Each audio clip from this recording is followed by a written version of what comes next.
শুরু করছি সম্পাদ্য 4 সামান্তরিকের দুটি কর্ণের দৈর্ঘ্য এবং এদের অন্তর্ভুক্ত কোণ দেওয়া আছে। সামান্তরিকটি আঁকতে হবে। প্রথমে আমি সামান্তরিকের দুটি কর্ণ, একটা 6.5 আর একটা হচ্ছে যে 4 নিলাম, আর অন্তর্ভুক্ত কোণটা 45 ডিগ্রি নিলাম। তো যে কোনো রশ্মি নিলাম আমি এএম থেকে প্রথমে যে আমার কাছে যে একটা কর্ণ দেওয়া আছে 6.5, ওই 6.5 এর সমান করে আমি এএম থেকে এই এসি অংশটা কেটে নেব। এই এসি অংশ কেটে নিলাম, তাহলে এটা দিলাম হচ্ছে যে সি। এবার আমরা জানি হচ্ছে যে সামান্তরিকের কর্ণদ্বয় পরস্পরকে সমদ্বিখণ্ডিত করে, তাহলে আমি এই এসিটাকে সমদ্বিখণ্ডিত করতে হবে। তো সমদ্বিখণ্ডিত কিভাবে করে? প্রথমে এই অর্ধেকের থেকে বেশি ব্যাসার্ধ নেব।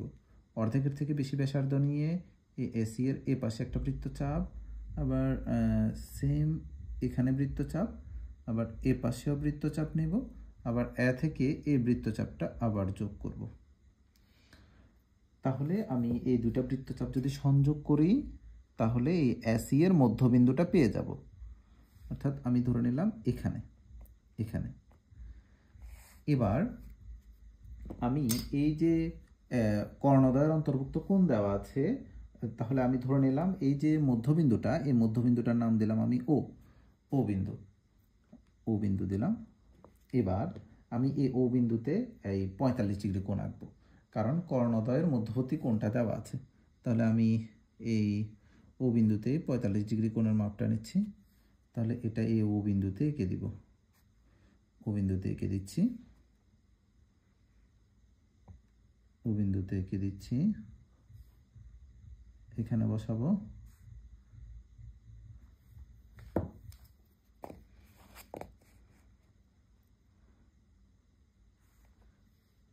তাহলে এটা 45 ডিগ্রি কোণটা আঁকবো, আর এটাকে বাইরের দিকে বর্ধিত করে দেব।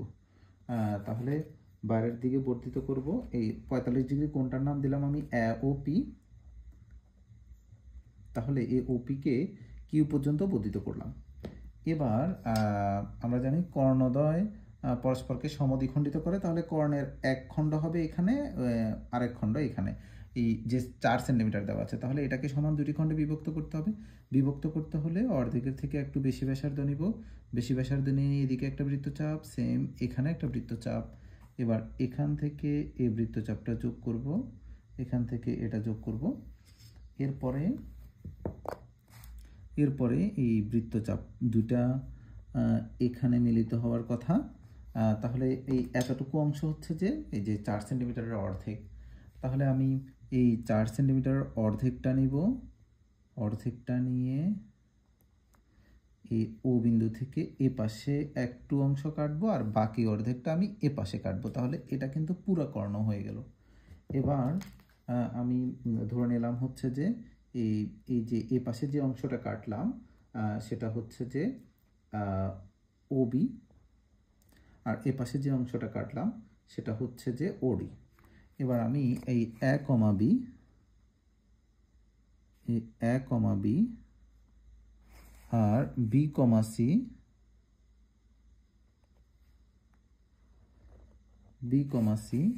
আর সি কমা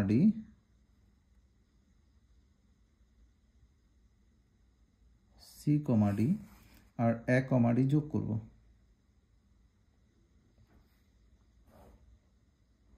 তাহলে আমি যেটা পেলাম এ ডি সি বি, এটাই হচ্ছে যে উদ্দিষ্ট সামান্তরিক। এখন আমি অঙ্কনের বিবরণ দেব। তাহলে প্রথমে হচ্ছে যে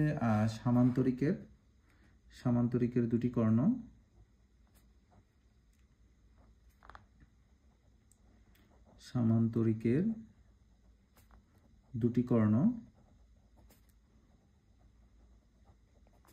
দুটি কর্ণ এ ও বি এবং কর্ণদ্বয়ের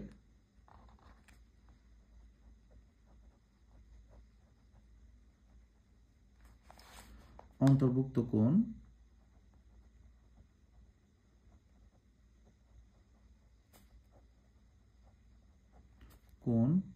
এই এক্স কোণ দেয়া আছে।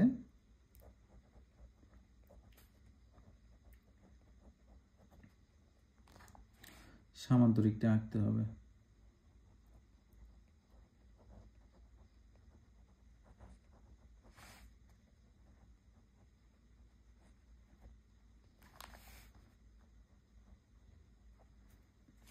এখন আমি যে কোনো রশ্মি অঙ্কনের বিবরণ দিব।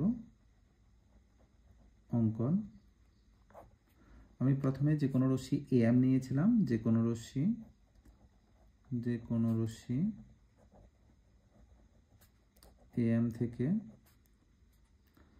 এম থেকে একটা কর্ণ এর সমান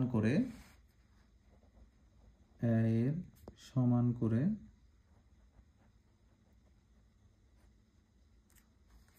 আমি এসি অংশ কেটে নিয়েছিলাম। এসি অংশ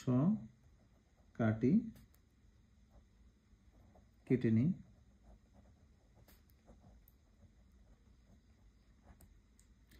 এবার এসি এর মধ্যবিন্দু ও নির্ণয় করেছিলাম।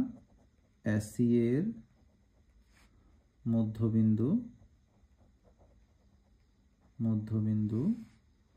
ও নি। এবার ও বিন্দুতে এই এক্স কোণের সমান করে আমি এ ও পি কোণ এঁকেছিলাম, এটা লিখব। এ ও পি কোণ এঁকেছিলাম। এবার আমি এ ও পি কোণ এঁকে এই যে ওপি রশ্মিটা পেলাম, এটাকে আমি ধরে নিলাম কিউ পর্যন্ত পতিত করলাম। এখানে এটা আমি কিউ দিলাম। তাহলে এই ওপিকে কিউ পর্যন্ত বর্ধিত করি।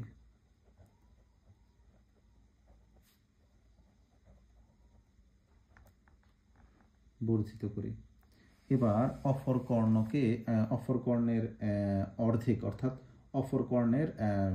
অর্থাৎ এই কর্ণটাকে আমি অর্ধেক করে ও এর এক পাশে ওবি নিব আর এক পাশে ওডি নেব। অর্থাৎ এটাকে লিখবো হচ্ছে যে b/2 এর সমান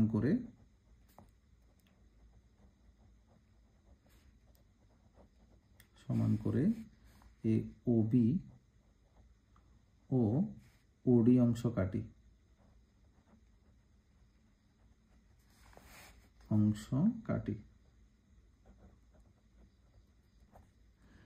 এবার এ কমা বি, বি কমা সি, কমা ডি, এ কমা ডি যোগ করি।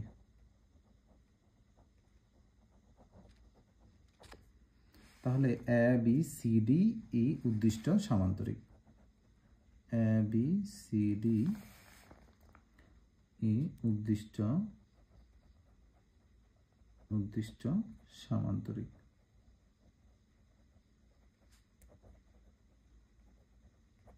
কারণ হচ্ছে যে আমরা জানি সামান্তরিকের কর্ণদ্বয় পরস্পরকে সমদ্বিখণ্ডিত করে। তাহলে সমদ্বিখণ্ডক এই অংশে একটা, আর অপর কর্ণের সমদ্বিখণ্ডক এটা একটা।